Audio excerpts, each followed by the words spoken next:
Hi. When I was a kid, a couple of maiden aunts made me practice the bull fiddle to strengthen my character. It didn't do much for my character because I hocked the fiddle and ran away from home. Every once in a while, though, I got a chance to pick up a couple of bucks playing with a small combo at a Polish wedding or a bar mitzvah. The last job I had was neither. It was more of a funeral. My own. Yeah? Hey, Dad, I want to speak to Rocky Fortune. You got him. Rock! This is Bugsy. Bugsy Barton. Well, hi, you jazzbo. Where you been? Me and the cats have bounced a little flea bag called the Hotel Zanzibar. You dig that place? I've been there. How's America's greatest bebop horn? Gaining altitude, man. Gaining altitude. Getting tall, huh? Yeah, real high. You all looking for a little gainful employment? You mean music? Dad, I don't mean bricklaying. Bugs, I ain't played the bass for 5 years. Also, my instrument is with Uncle. I hocked it for train fare. Man, that don't signify. We'll scuffle up a bass for you. How much and where? The Zanzibar. $15 in the pad for the night. See you in a half hour. Solid, solid. Plant you now and dig you later. Whatever happened to that line?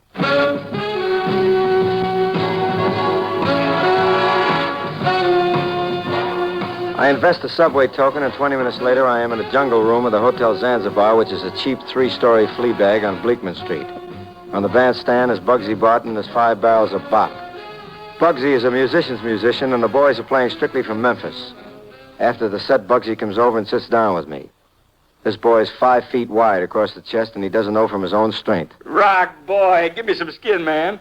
Easy, Bugs. You're breaking up the metacarpals. What's up? My bass player's on the sauce. I need somebody to take his place tonight. Well, I ain't much of a bass player, Bugs. Well, that don't matter, man. All you got to do is stand up there and wallop the Wurlitzer. I just want to cover the boy to keep the hotel manager from blowing his top. Yeah, I see what you mean. Where's the fiddle? You go up to Johnny's room, 212. Get his fiddle and come on down. Johnny? Johnny Lament, man. The best double bass you ever laid an eardrum on. Yeah, of course. He used to play with Goodman, didn't he? Oh, this Johnny's been all over town, Rock. Man, when he's sober, he can play all over that instrument. Hits every register but the cash register. What's wrong? Girl trouble. Used to have a little thrush called Evie Johnson. She and Johnny had a falling out, and he'd taken it pretty hard. Come on, man. You better hustle. We're on in 10 minutes. I hopped the self-service elevator up to 2 and looked for room 212. It ain't very hard because it's the only room with a built-in trombone player.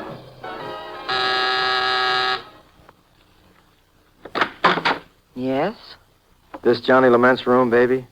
What do you want? I'm Rocky Fortune. I'm sitting in for Johnny till he comes in for a landing, which won't be soon by the looks of him. You still haven't said what you want. Oh, pardon me. I need the fiddle. Don't you have your own instrument? Honey, don't give me a bad time. I need the fiddle. Come in. Thanks. Hello, Sonny? Who's that? Take it easy, Johnny. Evie. Evie, you come back, huh? Is that you, Evie? Oh, this kid's for Bellevue. Evie. Johnny, go back to sleep. Now put some more music on, baby. Play me something sad.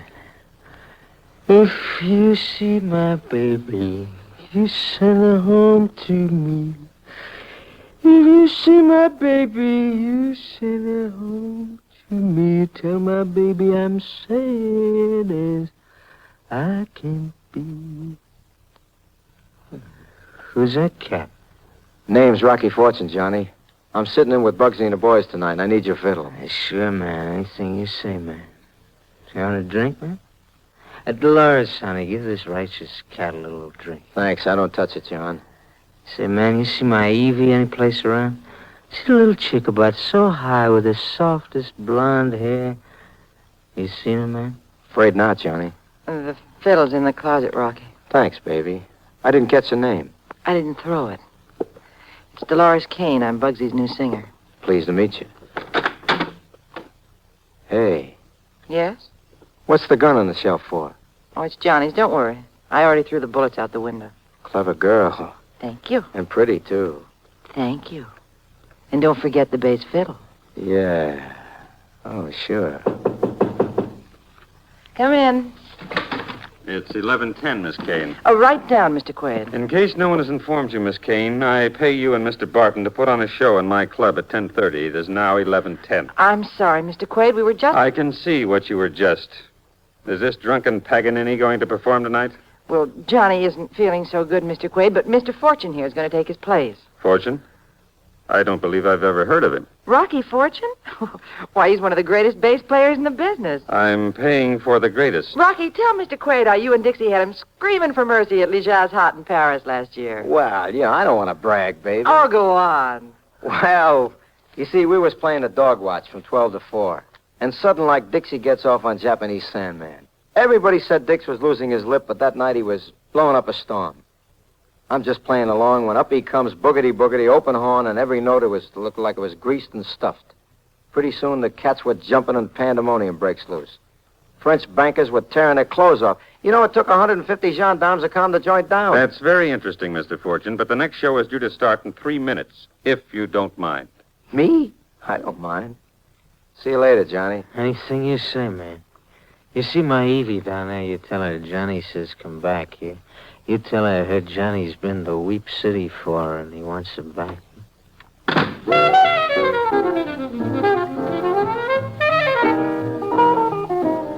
I shoulder the fiddle down to the jungle room just as Bugsy and the boys get off on Sweet Lorraine. We start off playing what the French call in time. We call it in a closet. After a while, the joint starts jumping, and for the next 5 hours, I slap that bass until the gut turns black and blue. Also, my hand. Half the time, I'm in 2 different keys, but nobody cares. And the fans figure I'm another Eddie Safransky, because I'm playing notes that don't even exist. About 4 in the a.m., the whole deal builds to a crescendo till I think the top of my head's going to fly off. And then suddenly, we're playing 16 bars of Goodnight, Sweetheart, and it's all over. I think.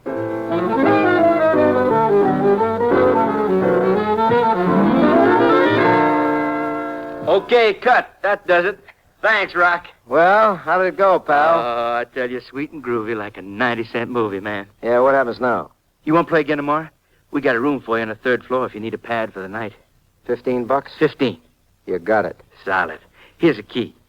Say, how's Johnny Lament? Oh, still on his hip. He's taking this thing kind of hard, isn't he? What happened to him? Him and Evie had a big thing. Tonight she walked out, bag and baggage. Oh, that's rough. Yeah, it's dames for you. Invest heavy and come out light. See you in the a.m. You'll pardon the expression, but what time? The boys stop seeing double about 11. We rehearse at 12.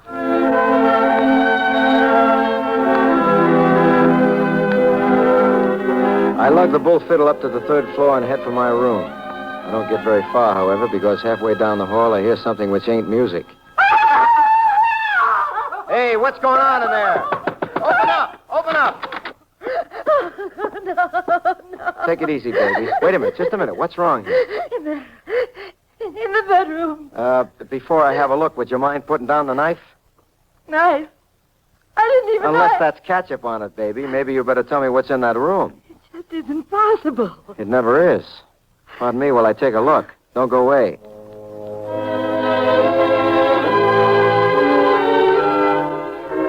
I sprint for the bedroom, get the door halfway open, and I stop. There on the bed is the body of a beautiful little blonde. And one look tells it all. Some cats killed the Canary. All right, Dolores, let's have it. It can't be. Come on, baby. What happened here? I finished singing my last number, and I had a drink at the bar. It made me sleepy, and I came up to the room and passed out. I woke up a minute ago. Eve was lying on the bed, and this knife was in my hand. Rocky, I didn't kill her. Honest, I didn't. No, just take it easy. If you didn't, who did? I don't know. I swear to you, it happened just the way I said. When I saw her, I screamed and then... Take it easy. Look, open your eyes. What? I said open your eyes. Look at me. Okay. Well, what was that for? Just checking, honey. Somebody slipped you a Mickey. Your pupils are contracted. It was the drink. I know it. You know why anybody would want to frame you for Eve Johnson's murder? Well, why should anyone? Somebody did, baby. Now, come on, we got to work fast. Whoever did this has probably phoned the gendarmes already. What can we do? I don't know. At 4 a.m., you... Wait a minute, listen. You go out and press the elevator button. What are you going to do? Get rid of the body. Now, get moving.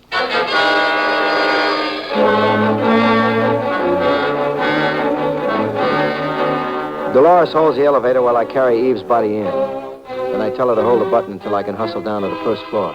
I hit the lobby just as my good friend, Detective Sergeant Hamilton J. Finger of Homicide, comes on like Buster's gang. Pardon me, Sam. Yes? Homicide, we got a tip on a body in room 310. Oh, there must be some mistake, Sergeant. Well, my old cellmate Hamilton Finger. I might have known. Is this one of your practical jokes, Fortune? I don't know from what you're talking, Sarge. Step over the elevator with me. We'll go upstairs, Rocky. Anything you say.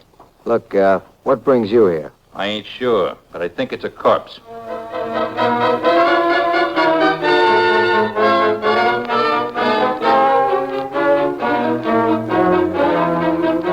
I jab the elevator button and we wait for the car. My pumper is playing footsie with my Adam's apple as the car comes down. And the door is open. And I nearly drop dead. The car is as empty as Ebbets Field in December.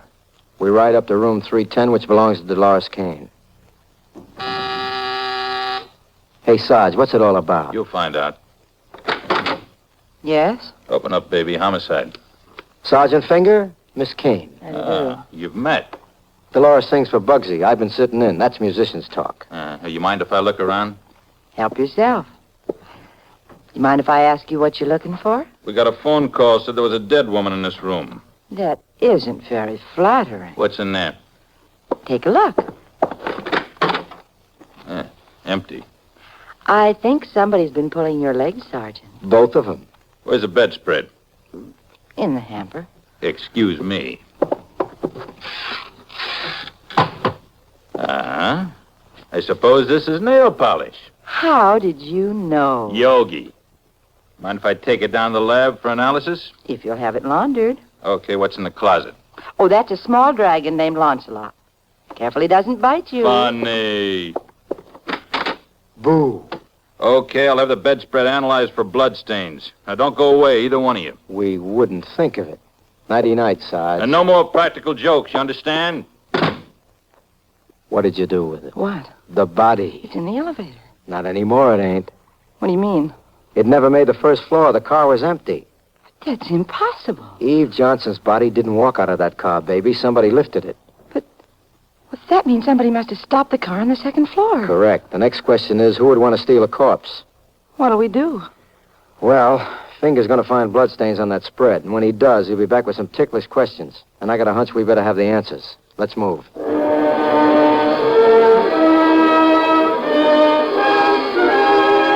We start a room-to-room canvass of the second floor. Dolores takes one card and I take the other. Result? A big fat goose egg. I finish my card and go look for Dolores.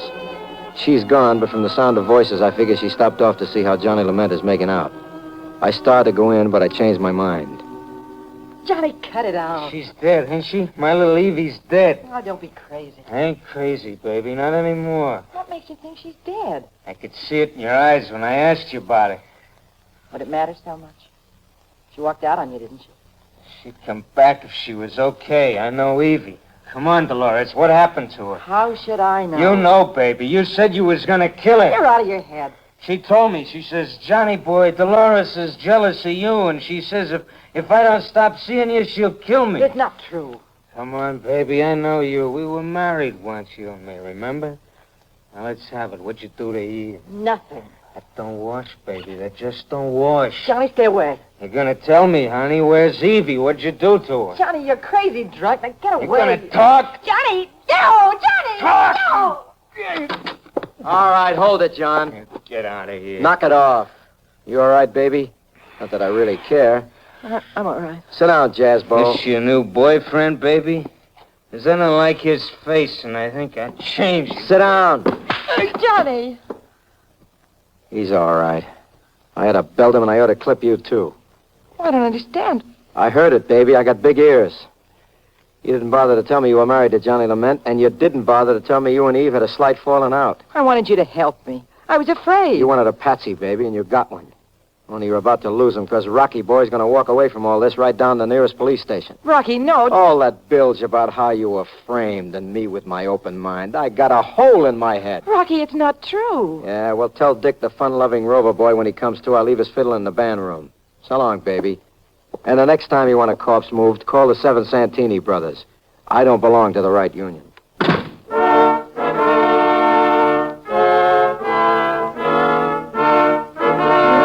I put it up to my room as mad as a centipede with a hot foot and lugged the big bass fiddle down to the band room, which is right across the hall from Johnny Lament's room. The empty fiddle case is standing in the corner. I start to lay it down flat, and it weighs about a ton. And even before it slips out of my hands, I know why. Holy smokes. Okay, flyboy. Get him up. High. So you're the guy who was all busted up about losing his best girl. Back against the wall. A real nice guy. Kills his doll and tries to hang it on his ex-wife. You're a doll buster. She found out I was pushing dope and threatened to go to the cops. I had to kill her. Why, you crummy dope peddler. It's misfits like you to give honest musicians a bad name. Don't run your mouth at me, Fortune. If you'd have kept out of it, you'd be all right. You're going to have a tough time trying to get rid of two corpses, John boy. A fiddle case only holds one. I'll worry about that. Turn around. Sure, pal. Anything you say. Only before I do, there's one thing I think you ought to know. Yeah? Dolores took the bullets out of your gun.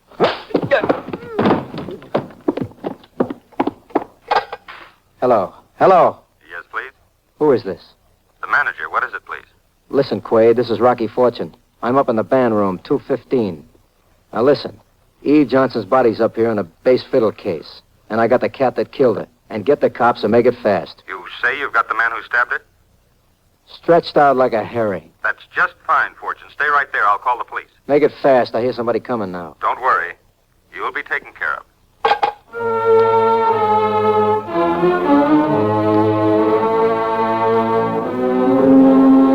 Takes about 2 seconds before lightning strikes. How did Quaid know she was stabbed, and how did he know it was a man? Suddenly, little wheels start to spin around in my noodle. Quaid is in on it. Sure he is. He's probably supplying Johnny Lament with the stuff. And what's more, he's undoubtedly on his way up here right now. I start to pick up Johnny Lament's .45 and remind myself that Dolores Kane has removed the bullets. A hand turns the doorknob, but it can't be Quaid so soon. I just pray that one of the cats has come to get his instrument. The door opens. I freeze. Hey, Dad. Put the thing down. You gone goony? Bugsy. Brother, am I glad to see you. Put down the heater, man. What's going on in here? Take a look in that fiddle case. Holy smokes. Eve. Yeah, here's the little boy who did it. Johnny? Admitted it. I had to flatten him. Well, you did real good. Not good enough. Listen, Bugs. The manager's on his way up here right now, and unless I miss my guess, he's got heavy artillery. Well, Quaid? Is he in on this? He is now. I gotta get out of here. What you gonna do? I got a sudden brainstorm. Look, help me get Eve Johnson's body out of this case. Come on, pal. Get with it. Come on. Okay. Yeah. Where to? In the closet. Yeah. Attaboy. Now dump Laughing Boy into the bass drum. Right. Now, open the door. Yeah. Now, look. You think you can lift that case with me in it? Are you kidding? Attaboy, muscle man. Here goes. All right, what you want me to do? Now, look, you just walk out like you're on your way to a jam session. Uh-huh. Once I get past Quaid and his artillery, I'm all right. Okay. Now, watch your hand. Here goes. How you doing? Cut the lip dribble and get going before I get blue.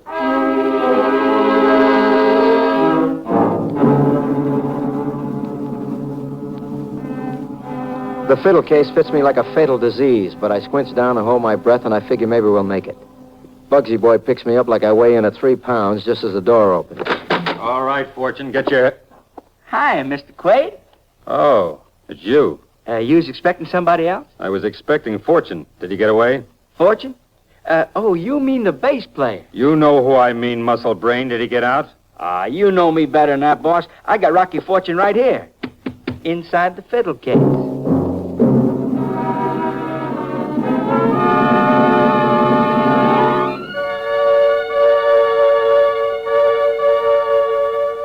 So there I am.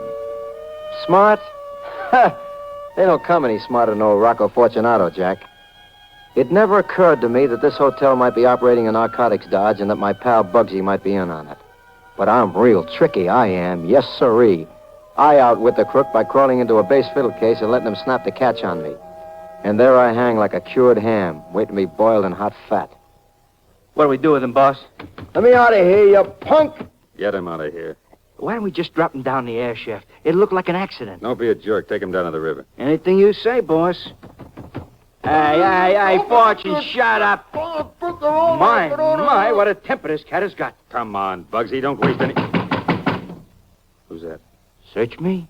Open up. Who is it? Police. Just a moment. Drop him out the window. Right.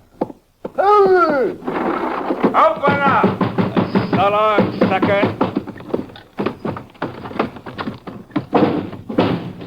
Okay, open the door. What's going on here? Well, I'd like to know, officer. We came in and found this musician knocked out on the floor. Where's Fortune? Fortune? Well, I haven't seen him. Have you, Bugsy? Fortune? Oh, not a hide. Nor a hair either. Well, I know he came in here to return the fiddle. He must have left then. Maybe he's in his room. Yeah. He might have been here, but he left. Come on, miss. We'll go up to his room. Something wrong, officer? Yeah. Fortune's wanted as an accessory to murder. Hold it. Oh, no. Rocky, what are you doing out there? You won't believe this, Sergeant, but I just climbed out of a fiddle case. These hoodlums dropped me out of the window onto a fire escape one flight down. What? He's obviously crazy, probably drunk. If I'm crazy, brother, then how about opening that closet door? Because I've had a hallucination that Eve Johnson's body's inside. I'd like to oblige, Fortune, but you see, I've got other plans. Grab him. Hold it, buddy. All right, don't move, either one of you. I'm standing still. Open the closet, Rocky. That enough for you, Sergeant? Yeah. It'll do for the time being. All right, let's go, you two. Keep an eye on Dreamboat there. Sure, well, if he comes to, I'll belt him with a fiddle. Let's go.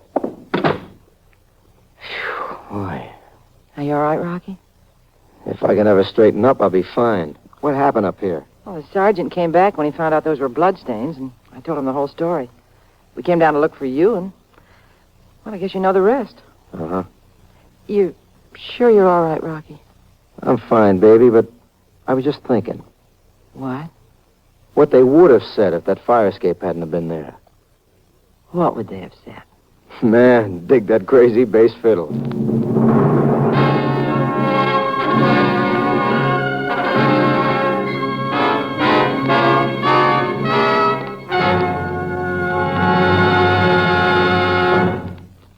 NBC has presented Frank Sinatra as that footloose, fancy-free, and frequently unemployed young gentleman, Rocky Fortune. Tonight's cast included Jack Crucian, Gene Tatum, Tom Holland, Frank Gerstle, and Barney Phillips. Tonight's script was written by George Lefferts, and Andrew C. Love directed. This is Eddie King speaking. Now, to tell you about next week's adventure, here's Frank Sinatra with Fibber McGee and Molly, tonight on the NBC Radio Network.